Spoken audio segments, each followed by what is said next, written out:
இன்றைக்கி நம்ம எல்லோரும் வீட்டுக்கும் வாங்கி பயன்படுத்தக்கூடிய ஒரு 4G bullet camera, single camera. இதை வந்து வாங்கி ஒரு வீட்டுக்கு வந்து மாட்டி கொடுக்குறோம். இந்த புல்லட் கேமராக்கு பார்த்திங்கன்னா ஒய்ஃபை வந்து தேவையில்லை. அதுக்கு பதிலாக நம்ம இதிலே இந்த கேமராக்குள்ளே சிம்மை வந்து போட்டுடலாம். 4G சிம்மு, ஜியோ எல்லாம் போட்டிங்கன்னா நல்லா ஸ்பீடாக வந்து கிடைக்கும். இந்த கேமரா பார்த்திங்கன்னா ஒரு நைட் வெர்ஷன் கேமரா. நல்ல குத்து இருட்லேயும் பார்த்திங்கன்னா இது வந்து கேமரா வந்து ரெக்கார்டிங் ஆகும், நல்லாவே தெளிவாக தெரியும். இப்போ நாம் இதை வந்து ஓப்பன் பண்ணி என்னென்ன உள்ளே இருக்குன்னு பார்த்துடலாம். இது பார்த்தீங்கன்னா ஃப்ளிப்கார்ட்லேருந்து வாங்கியிருக்கேன்.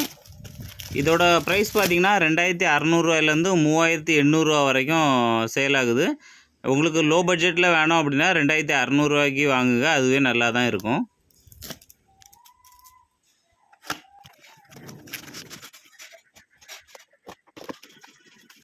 இந்த கேமரா பார்த்திங்கன்னா நம்ம சிங்கிள் கேமராவும் பயன்படுத்தலாம். இல்லை அப்படின்னா டிவிஆர் இருந்துச்சு அப்படின்னா டிவிஆரோடும் கனெக்ட் பண்ணலாம். டிவிஆர் அப்படின்னா 4 சேனல் 8 சேனல் அந்த மாதிரிலாம் வச்சுருப்பாங்க. ஒரு வீட்டுக்கு பார்த்திங்கன்னா ஒன்றுக்கு மேற்பட்ட கேமராவும் மாட்டணும் அப்படின்னா அந்த டிவிஆரில் தான் கனெக்ட் பண்ணணும். அந்த டிவிஆருக்கு பார்த்திங்கன்னா இந்த கேமராவும் அதில் வந்து கனெக்ட் பண்ணுற மாதிரி ஆப்ஷன் வந்து கொடுத்துருப்பாங்க. நம்ம சிங்கிள் கேமராவும் பயன்படுத்தலாம், டிவிஆரோடையும் கனெக்ட் பண்ணிக்கலாம். குவாலிட்டி வைஸில் பார்த்தாலும் இது வந்து நல்லாவே இருக்குது. ஃப்ரண்டில் பார்த்தீங்கன்னா எல்இடி லைட்டு கொடுத்துருக்காங்க. இந்த கேமரா பார்த்தீங்கன்னா ஃபுல்லி வாட்டர் ப்ரூஃபு. அப்புறம் அதோட அடிப்பகுதியில் பார்த்தீங்கன்னா ஒரு ரப்பர் ஷீட் வச்சு கவர் பண்ணியிருப்பாங்க. அதை கலத்தணும் அப்படின்னா உள்ள சிம் கார்டு, மெமரி கார்டு போடுற ஆப்ஷன் வந்து உள்ளே தான் வச்சுருப்பாங்க. இதில் நம்ம மெமரி கார்டு போட்டோம் அப்படின்னா ஃபுல்லாக வந்து ரெக்கார்ட் ஆகும். மெமரி கார்டு ஒருவேளை நம்ம போடலை அப்படின்னா யாராவது இந்த கேமரா பக்கத்தில் வந்தால் மட்டும் அவங்க ஆளை மட்டும் ரெக்கார்ட் பண்ணிக்கிட்டு அப்படி விட்டுரும். மற்ற நேரங்கள் யாருமே வரல அப்படின்னா இந்த கேமரா வந்து ரெக்கார்ட் பண்ணாது. அதே இது பார்த்திங்கன்னா நீங்கள் வந்து மெமரி கார்டு போட்டிங்கன்னா எல்லாமே வந்து ரெக்கார்ட் பண்ணிக்கும். இந்த பாக்ஸில் பார்த்திங்கன்னா ஒரு யூசர் மேனுவல், அப்புறம் பார்த்திங்கன்னா ஒரு பாக்ஸுக்குள்ளே இதோட சார்ஜர் இருக்குது, அடாப்டர், அப்புறம் வாரண்டி கார்டு, அப்புறம் வந்து செவரில் வந்து மாட்டக்கூடிய ஃபிட்டிங்கு இந்த மாதிரி எல்லாம் கொடுத்துருக்காங்க. கேமராவை உங்கள் வீட்டில் மாட்டிட்டிங்க அப்படின்னா அதை வந்து மொபைல் வழியாக பார்க்குறதுக்கு ஒரு ஆப் இருக்குது. ட்ரூ கோல்டு ஆண்ட்ராய்டு ஆப்னு சொல்லி ப்ளே ஸ்டோரில் வந்து டவுன்லோட் பண்ணிக்கலாம். இதில் வந்து அலெக்ஸா வந்து ஒர்க் ஆகும். இதில் இப்போ நம்ம ஒரு 4G சிம்மு, ஜியோ சிம் வந்து டெய்லி 2GB சொல்லிட்டு ரீசார்ஜ் பண்ணிவிட்டு இந்த இதுக்குள்ளே வந்து போட்டுடலாம். இந்த ஆப்பை ப்ளே ஸ்டோரில் போய்ட்டும் டவுன்லோட் பண்ணலாம். ட்ரூ கோல்டு கேமரா ஆப்னு போட்டாலே வரும். இல்லை அப்படின்னா இந்த பாக்ஸில் பார்த்தீங்கன்னா பார்கோடு இருக்கும். அந்த பார்கோடை ஸ்கேன் பண்ணாலே லிங்க் வரும். அதை கிளிக் பண்ணிங்கன்னா இந்த வெப்சைட்டுக்குள்ளே வந்து போயிடும். அதிலே டவுன்லோட் பண்ணிக்கலாம் இந்த ஆப்பை. இப்போ நம்ம இந்த ஆப்பை டவுன்லோட் பண்ணி இதை வந்து ஓப்பன் பண்ணிக்கலாம். ஓப்பன் பண்ணோன்னா இந்த ஃப்ரண்ட் ஸ்க்ரீன் இந்த மாதிரி இருக்கும். அதில் பார்த்தீங்கன்னா அக்ரி வந்து கொடுத்துருங்க. அடுத்து பார்த்தீங்கன்னா நம்ம மொபைல் நம்பர் வச்சு ஓடிபி என்ட்ரு பண்ணணும்.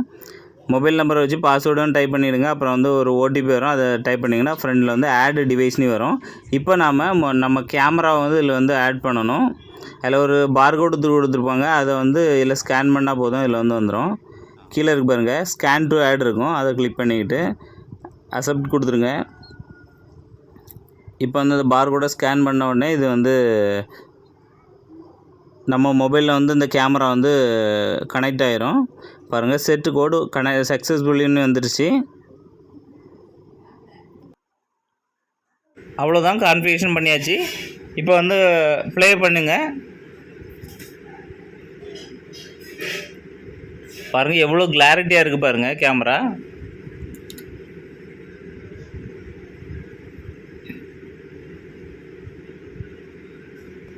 இப்போ நம்ம கேமரா வந்து செட் பண்ணியாச்சு. இப்போ நம்ம செவரில் வந்து இதை வந்து ஃபிட் பண்ணிடலாம். செவரில் மாட்டும்போது பக்கத்தில் வந்து சப்ளை கொடுக்குற மாதிரி அடாப்டரை கனெக்ட் பண்ணுற மாதிரி ப்ளக் பாயிண்ட் இருக்கான்னு பார்த்துடுங்க. இப்போ நாங்கள் வெளியே வந்து இந்த மாதிரி செவரில் வந்து மாட்டியிருக்கோம். மாட்டிட்டு பார்த்தீங்கன்னா ஒயரை தற்சமயத்துக்கு வெளியே தான் வந்து எடுத்துருக்கோம். இதோட வியூ பார்த்திங்கன்னா இந்த மாதிரி இருக்குது. வெளியே உள்ள ஃப்ரண்ட் ஸ்க்ரீன் எல்லாத்தையும் வந்து ஒரே கவர் பண்ணுற மாதிரி வச்சுருக்கோம். இதை வந்து நம்ம கேமரா வந்து திருப்பி வச்சாலுமே இங்கே வந்து நோட்டிஃபிகேஷன் வரும். இதில் பார்த்தீங்கன்னா எல்இடி லைட் வந்து கொடுத்துருக்காங்க. ஏதாவது அவசியமாக இருக்கும் அப்படின்னா நம்ம கேமரா பார்த்து லைட் ஆன் பண்ணாலே இது வந்து லைட் வந்து ஆன் பண்ணிக்கலாம். எலும்பி வந்து சுவிட்ச் போடணுங்க அவசியம் இல்லை. நாம் வெளியூருக்கு போயிட்டோம் அப்படின்னா நம்ம வீட்டுக்கு முன்னாடி யாராவது வந்து நின்னாங்க அப்படின்னா இதில் ஒரு ஆப்ஷன் இருக்குது, இந்த கால் பட்டன் இருக்கும். அந்த காலை வந்து ப்ரெஸ் பண்ணோம் அப்படின்னா நம்ம கேமராவில் பார்த்திங்கன்னா ஸ்பீக்கர் வந்து ஆன் ஆகும். நம்ம இங்கே பேசுகிறது பார்த்திங்கன்னா அங்கே வந்து அவங்களுக்கு வந்து இந்த கேமரா வழியாக அங்கே கேட்கும். அந்த மாதிரி ஆப்ஷன்லாம் இதில் வந்து கொடுத்துருக்காங்க. அப்படியே கால் பண்ணாமல் பேசணும் அப்படியும் பார்த்தீங்க அப்படின்னா அந்த மேலே இருக்க ஸ்பீக்கர் ஆப்ஷன் கிளிக் பண்ணிங்கன்னா அங்கே ஸ்பீக்கர் வந்து எனேபிள் ஆகும். இந்த கேமராவில் பார்த்தீங்கன்னா மைக் ஆப்ஷன் இருக்கனால வீடியோவும் ரெக்கார்ட் ஆகும், அப்புறம் வந்து ஆடியோவும் வந்து கேட்டுடலாம். அங்கே வீட்டுக்கு வழியாக என்ன பேசுகிறாங்க அப்படின்னு நம்ம மொபைல் வழியாகவே கேட்டுடலாம். லோ பட்ஜெட்டில் கேமரா வாங்கி மாட்டணும் அப்படின்னு நினைக்கிறவங்களுக்கு இந்த கேமரா வந்து சூப்பராக இருக்கும். இது ஆன்லைனில் ஃப்ளிப்கார்ட், அமேசானில் வந்து கிடைக்குது.